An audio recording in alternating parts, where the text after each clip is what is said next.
Bonjour mes frères et sœurs, et nous sommes à notre dernière vidéo pour cette semaine. Nous sommes encore dans le chapitre 12 et on voit que Luc parle à Théophile et lui parle de ce que Jésus enseignait, afin que Théophile soit bien au courant qui était Jésus, qu'est-ce qu'il a fait pendant son 3 ans de ministère public.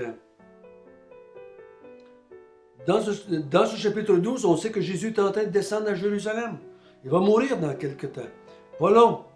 Et tout ce qu'il dit est imprégné, est teinté par le fait que Israël a rejeté son Messie et Dieu lui dit qu'il doit changer d'idée parce que sans ça, il va être condamné. On a vu, l'hypocrisie n'est pas une solution. Parce que si vous êtes hypocrite, à mon égard, à l'égard de Jésus, Dieu va vous condamner. Jésus va vous condamner. Il dit, gardez-vous de l'avarice. L'avarice n'est pas une solution. Avoir beaucoup de biens ne va pas régler ta vie. Ne va pas prendre soin de ta vie dans son ensemble. Peut-être va prendre soin de ta vie physique et matérielle, mais pas spirituelle. Il dit, ne vous inquiétez pas. Oui, c'est vrai, si vous vous inquiétez, peut-être vous allez avoir de l'argent, vous allez pouvoir vous en sortir un peu. Mais la vie est plus importante que les richesses. Ne vous inquiétez pas, et on a vu hier que l'inquiétude pour ce qu'on mange et ce qu'on boit est un manque de foi envers Dieu, le Créateur du ciel et de la terre, le Père de toute créature. Aujourd'hui, on va voir qu'est-ce qu'il faut faire au lieu de s'inquiéter. Notre bon Père du ciel, montre-nous ce qu'on doit faire aujourd'hui. Montre-nous ce que l'être humain doit faire au lieu de s'inquiéter pour le manger, pour le boire et pour le vêtement. Conduis-nous par ton Esprit Saint. Nous voulons vivre selon tes principes dans ce monde. Amen. Nous allons commencer, si vous voulez bien, par lire le verset 29 jusqu'à 34. Et vous, ne cherchez pas ce que vous mangerez et ce que vous boirez, et ne soyez pas inquiets. Car toutes ces choses, ce sont les païens du monde qui les recherchent. Votre Père sait que vous en avez besoin. Cherchez plutôt le royaume de Dieu, et toutes ces choses vous seront données par-dessus. Ne crains point, petit troupeau, car votre Père a trouvé bon de vous donner le royaume. Vendez ce que vous possédez, et donnez-le en aumône. Faites-vous des bourses qui ne s'usent point, un trésor inépuisable dans les cieux, où le voleur n'approche point, et où la teigne ne détruit point. Car là où est votre trésor, là aussi sera votre cœur. Il commence en disant « Et vous ». Vous, mes disciples, en comparaison avec les autres qui ne sont pas ses disciples à ce moment-là. Vous, mes disciples, vous ne devez pas vous inquiéter. Vous, ne cherchez pas, ne vous inquiétez pas de ce que vous allez manger et boire. Car, au verset 30, car toutes ces choses, le manger et le boire, toutes ces choses et le vêtement, toutes ces choses, ce sont les païens du monde qui les cherchent. Les païens ici en comparaison avec le peuple de Dieu qui était les Juifs à ce moment-là. Ceux qui ne connaissaient pas le Messie encore. Ceux qui n'avaient pas vu le Messie encore. Il dit, eux autres, ils sont inquiets et ils cherchent les choses de ce monde. Mais vous, mes disciples, vous qui me suivez maintenant, faites pas comme les païens. Les païens passent leur vie ici-bas en voulant satisfaire les choses ici-bas. Même leurs dieux, leurs idoles, ils s'en servent pour avoir une meilleure vie ici-bas. Ils sont plus soucieux et inquiets pour leur corps et leurs vêtements et leur ici que l'éternité qui s'en vient. que le côté spirituel, que leur âme. Au milieu du verset 30, il dit pourquoi? Votre Père sait que vous en avez besoin. Cherchez plutôt le royaume de Dieu et toutes ces choses vous seront données par-dessus tout. Il dit, cherchez, ne vous inquiétez pas pour demain de ce que vous allez manger ou de ce que vous allez vous boire. Il dit pourquoi? Votre Père sait que vous en avez besoin. On avait vu dans le chapitre 11, hein, il dit, méchants comme vous l'êtes, vous pourvoyez aux besoins de vos enfants. Si vos enfants sont toujours en train de s'inquiéter, puis si vos enfants, quand vous allez les mettre au lit le soir, ils pleureraient, puis ils feraient des cauchemars, puis ils disent, mais qu'est-ce que toi, mon petit gars? Mais je sais pas demain, papa, si on va avoir à manger, puis on va avoir des vêtements. Je sais pas si on va avoir chaud dans la maison, là. Le papa dirait, ben voyons, mais inquiète-toi pas de ça, mon petit gars. Je vais m'en occuper, moi. Moi, je vais m'en occuper. Dors. Moi, je suis là pour toi. Je sais que tu as besoin de manger et des vêtements. Puis je sais que tu as besoin de t'eau chaud demain. Je vais m'occuper de ça, moi. Le père le verrait comme quasiment une insulte. Quasiment comme c'est pas légitime que tu fais là. Tu as 10 ans, j'ai toujours pourvu jusqu'à date. Pourquoi tu t'inquiètes maintenant? Pourquoi tu t'inquiètes? Je suis ton père, je sais que tu en as besoin. Je vais pourvoir pour toi. Puis on est méchant, là. Il dit, votre Père céleste, Dieu sait ce que vous avez besoin demain. Il dit, vous, au contraire, cherchez le royaume de Dieu. Oh, voilà. Cherchez le royaume de Dieu. Qu'est-ce qu'il est en train de dire? Cherchez comment faire pour aller au ciel quand vous allez mourir? Non! Cherchez le royaume de Dieu maintenant. Le royaume de Dieu, ce n'est pas une place, ça. Le royaume de Dieu, c'est une personne. C'est Dieu qui règne. Royaume de Dieu. Roi. Dieu règne. Dieu est un roi qui règne sur un peuple. Royaume de Dieu. Cherche à ce que Dieu règne dans ta vie. Mets-toi sous Dieu. Accepte le règne de Dieu sur toi.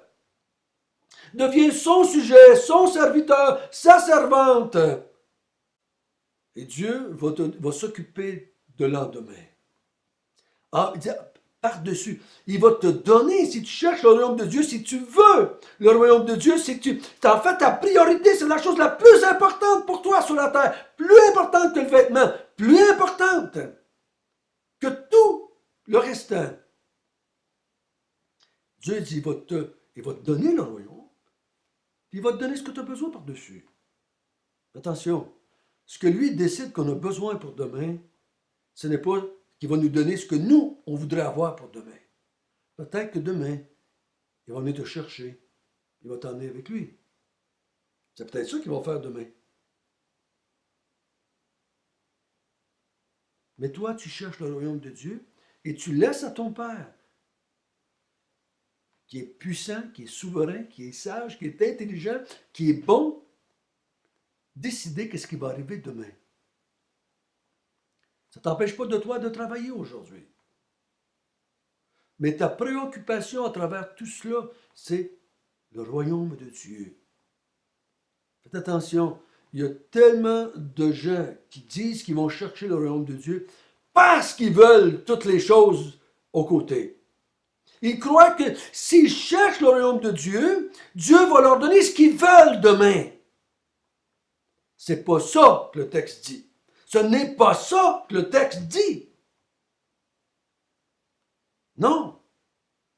Le texte dit, Dieu va te donner ce que tu as besoin demain. Parce que toi, tu cherches le royaume de Dieu et tu fais confiance, tu marches par la foi que Dieu va te donner ce que lui veut pour demain.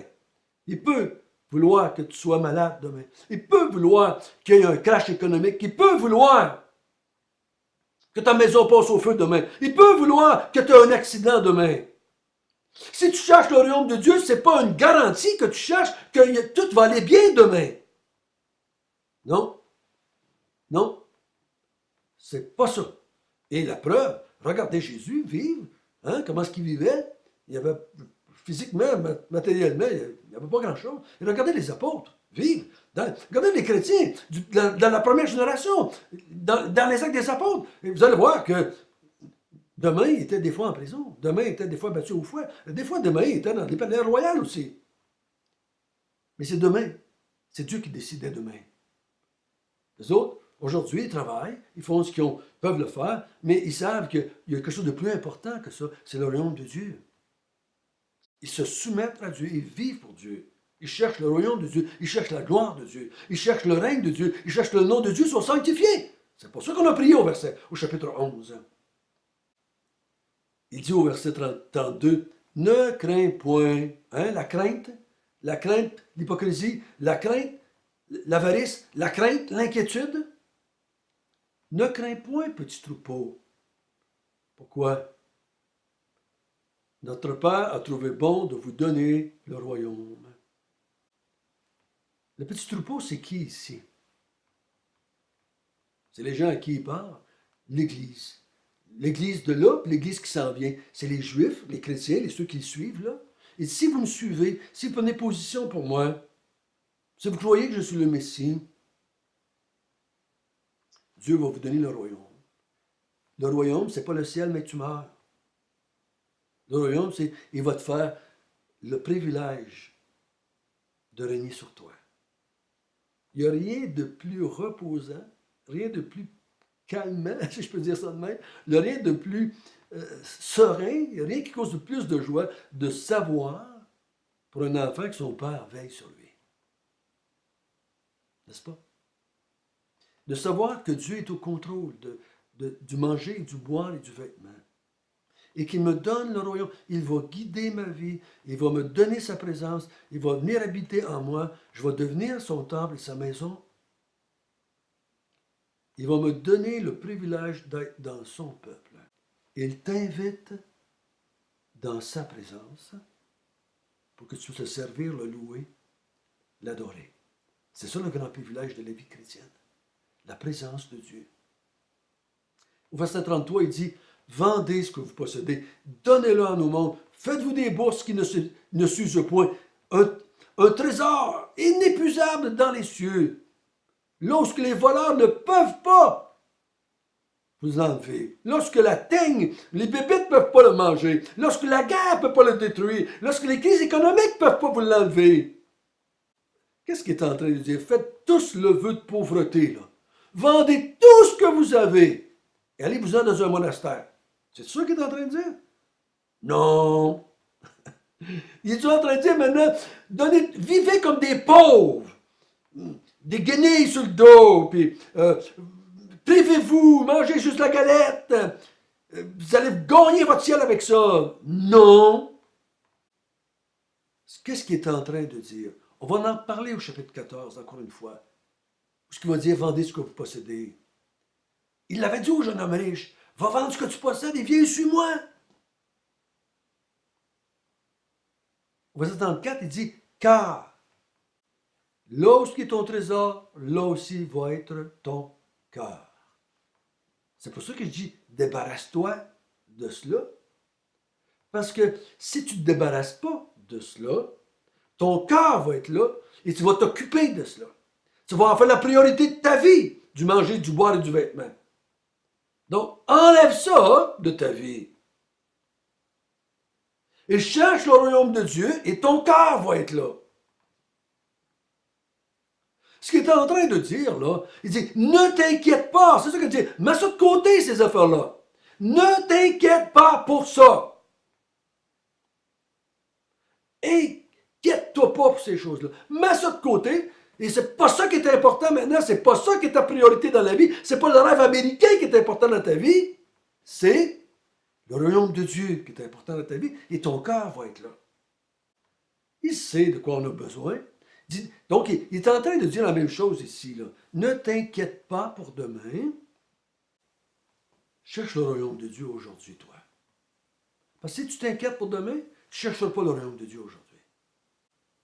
Comme on a vu hier, sois riche pour Dieu, ou avant-hier, sois riche pour Dieu. Le royaume de Dieu, c'est la priorité du croyant, du peuple de Dieu. Les païens, leur priorité, c'est leur bourse, leur compte de banque, leur maison.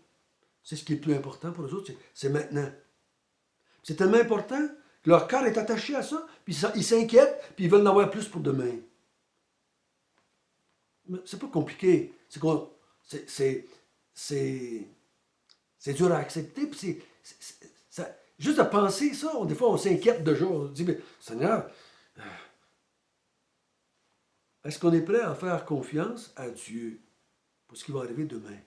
Aujourd'hui, je fais ce que j'ai. Je suis seul, je ne travaille pas comme si j'étais à 12. Je suis seul. Mais si j'ai 6 enfants, ou 3 enfants, ou 2 enfants, je travaille, j'ai un foyer, j'ai 2 enfants, j'en prends soin. Je travaille. Mais je ne suis pas inquiet pour demain. Et je montre à mes enfants que le plus important dans la vie, c'est pas que quand ma maison va être grosse, je vais vouloir en acheter une plus grosse. Puis quand elle va être plus grosse, je vais vouloir en acheter encore une plus grosse. Je vais montrer à mes enfants que le plus important, c'est l'éternité. C'est mon âme. C'est ma vie dans le sens de l'éternité avec ça. C'est mon esprit. C'est qu'on est ici pour Dieu et on cherche le royaume de Dieu. Vous comprenez, je ne crois pas que c'est si compliqué que ça à faire. Mais des fois, c'est dur à admettre que on est avaricieux pour l'être humain. C'est dur à admettre qu'on est avaricieux. C'est dur à admettre qu'on s'inquiète pour voir si on va avoir nos standards de vie demain. On s'inquiète. On a de la misère à dire, Seigneur, pardonne-moi mon avarice. On va en parler au chapitre 16. Ça va revenir dans le chapitre 16. Il va y avoir les pharisiens qui étaient avaricieux vont s'attaquer à Jésus parce qu'ils savent qu'il parle contre eux. L'avarice. Hein? On n'a jamais assez, on en veut toujours plus. On n'est pas riche pour Dieu. On s'inquiète parce qu'on n'a pas foi que Dieu il va nous donner ce qu'il lui croit être bon pour moi demain. Et on passe notre vie à s'occuper, à travailler pour ce qui est plus important, ici-bas, comme les païens. Mais les croyants, ici, il faut bien faire attention. Les croyants ont pris la décision. Si tu n'as pas pris la décision que le plus important dans ta vie, c'est le royaume de Dieu, c'est que Dieu règne pour Dieu et tu es sous son règne, tu es son sujet, tu travailles pour lui, tu es là pour lui, tu pries pour sa gloire, tu pries pour son nom soit sanctifié, tu cherches le règne dans le monde pour lui, tu travailles pour lui. Le chrétien fait cela. Il a pris cette décision-là. Si tu es devenu chrétien juste pour aller au ciel, mais tu meurs, tu as fait fausse route. Et je suis pas mal certain que si tu as fait cette décision-là, tu essaies maintenant d'apprendre Dieu pour t'aider à avoir une belle petite vie sur la terre, pas trop difficile. Cherche le royaume de Dieu. Si tu cherches le royaume de Dieu, ton cœur, si le royaume de Dieu c'est ton trésor, ton cœur va être attaché au royaume de Dieu et ça va se manifester dans ta vie de tous les jours. Notre bon Père du ciel, tu dis à tes enfants, je vous ai donné le royaume. Dans le sens qu'on fait partie du royaume maintenant. Parce qu'on a pris position publiquement pour Jésus, nous faisons partie du royaume de Dieu. Parce qu'on t'a fait confiance pour demain, on fait partie du royaume de Dieu. Notre trésor, c'est le royaume de Dieu. Et ceux qui nous regardent vivre vont savoir que notre trésor, c'est le royaume de Dieu. Au nom de Jésus, nous te prions et nous te bénissons pour nous avoir montré cela.